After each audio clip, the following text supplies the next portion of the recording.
আসসালামু আলাইকুম রহমতুল্লাহ। সম্মানিত প্রিয় ভাইয়েরা,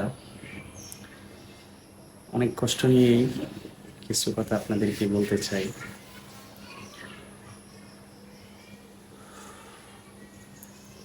আসলে রসুলের আমলে শুনেছিলাম, রসুলের আমলে মানুষগুলো কালিমা পড়তো না, এই জন্যই তারা মনে করতো যে তাদের বাপ দাদার যে ধর্ম, সে ধর্ম যদি ত্যাগ করে ইসলাম ধর্মের মধ্যে আসে তাহলে তার বাপ দাদা যে ধর্ম, এটা অবমানিত হবে কিংবা লজ্জিত হবে।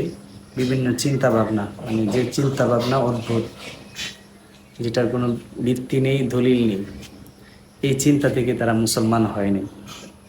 কিন্তু কষ্টের বিষয় হচ্ছে, আজকে আমাদের সমাজের মানুষেরও এমন অবস্থা হয়েছে যে তারা বাপদাদা যে দল করছেন, এই দল অন্যায় করুক, কোন খারাপি করুক, মানুষকে পাথর দিয়ে হত্যা করুক কিংবা গলা কেটে জবাই করে হত্যা করুক, কিংবা যত ধরনের অন্যায় করুক না কেন, এগুলো তাদের নজরে পড়ে না। এই ভুলগুলা তাদের নজরে পড়ে না। তাদের বাপ দাদা যে দল করছে, এই দলের মধ্যেই তাদের পড়ে থাকতে হবে। কষ্টের বিষয়, বিবেক থাকার পরেও বিবেক দিয়ে তারা কাটায় না। তো যাই হোক, সামনে নির্বাচন, যারা দল করেন ভেবে চিন্তা করে দল করবেন। আমার দলের যে কেউ অন্যায় করবে, এই অন্যায়ের ভাগীদার আমাকেও নিতে হবে।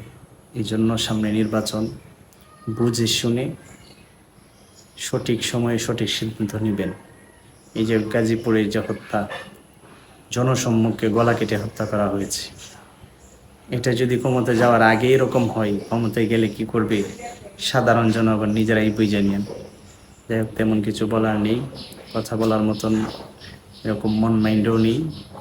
শুধু মোবাইলের মাধ্যমে ভিডিও দেখি আর আফসোস করি যে আমাদের সমাজের, আমাদের আশপাশের লোকেরাও ওই কোন খারাপির ক্ষেত্রে তারা সাপোর্ট দিতেছে। তাদের দলের যে এরকম অন্যায় করতেছে, এগুলা তাদের নজরে পড়ে না, এটাকে তারা বাহবা দিতেছে।